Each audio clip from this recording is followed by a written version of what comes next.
Hello, everybody. This is Bill Mitchell. Church is canceled today, but we thought we'd give you a little lesson this morning. Uh, Good snowy day. It's 31 degrees right now. But we want to talk to you a little bit today about our attitudes. Sometimes we get different attitudes. Sometimes good attitudes, sometimes bad attitudes. And I want to talk to you today about attitudes. And the scripture reading today is found in Numbers 13. We'll start at verse 26. It says that, and when they returned from searching the land after 40 days, they had been spies over in the land 40 days. They had searched the promised land, and here they come back with a report. And it says, and they went and came to Moses and Aaron and all the congregation of the children of Israel unto the wilderness of Paran at Kadesh, and brought back unto them and all the congregation, and showed them the fruit of the land. And they told him, and said, we came into the land whither thou sent us, and surely it floweth with milk and honey, and this is the fruit of it. Nevertheless, the people be strong that dwell in the land, and the cities are walled and very great. And moreover, we saw the children of Anak there, the Amalekites, dwell in the land of the south, and the Hittites and the Jebusites and the Amorites dwell in the mountains. The Canaanites dwell at the sea and by the coast of Jordan. Caleb stilled the people before Moses and said, let us go up at once and possess it, for we are well able to overcome it. But the men that were with him said, we be not able to go up against the people, for they're stronger than we.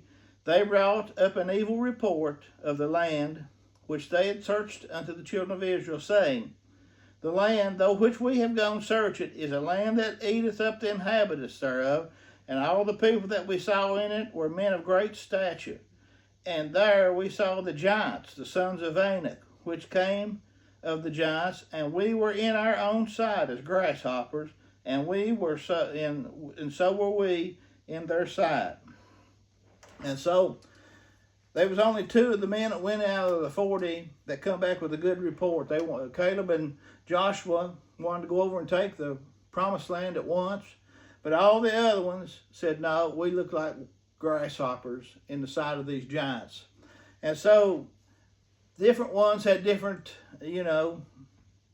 attitudes and different views of what they saw over there. And so we see that the younger ones in the children of Israel that come out of bondage, they all had this, they all cried and went on and said, we can't take it. We just, you brought us out here in the wilderness to die. We wish we'd have stayed in Egypt and so on. Only two of them made it over into the promised land, which was Caleb and Joshua. And so in verse number 24, it says, but Caleb, well, let me back up 22. It says, because all these men which have seen my glory and my miracles, which I did in Egypt and in the wilderness, have tempted me these 10 times, and have not hearkened to my voice, surely they shall not see the land which I swear unto their fathers, neither shall any of them be that provoke me see it. So we see that the ones that were younger had a different attitude than the older ones here. The older ones that come out said, we can't go over, we can't see that promised land, and they had a bad attitude toward it. And so they all died off, as the Bible here says, during the time they was in the wilderness, and a new generation come up, and these ones had a different attitude, and they got to go over in to the promised land. And we see that lots of times people have attitudes, maybe problems or circumstance cause bad attitudes. And I think the worst that could have had an attitude was Joseph. Joseph, as you know, was betrayed by his brother, sold as a slave, and went to prison, lied on. All kinds of different things happened to Joseph. And Joseph never did get a bad attitude. He always had a positive attitude. And so whenever his brothers come to buy grain after he got to be governor, they come to buy grain to feed their families. And Joseph called them into his room and started crying, hugged them, and said, what you all meant for evil, God has turned it to good. You see what an attitude Joseph had? What a good attitude. You know, there's an old comedian, Jerry Clowers, and I was listening to him one day, and he was talking about when he first started, some different people wanted to record his jokes and stuff and put them on records. And he said that there was a man called him from Sun Records. He said, I'll meet you at the airport tomorrow, and I have a check for you from Sun Records to record your materials. And so he met him at the airport, and he said when the guy got off of the airplane, he said he had to walk across the tarmac, said he had this great big afro hairdo. And he said, I just absolutely didn't like that hairdo. And said, he come over and shook hands. We introduced ourselves and stuff. He said, Mr. Clowers, said, what I have here in my breast pocket, said, I have a check from Sun Records for you.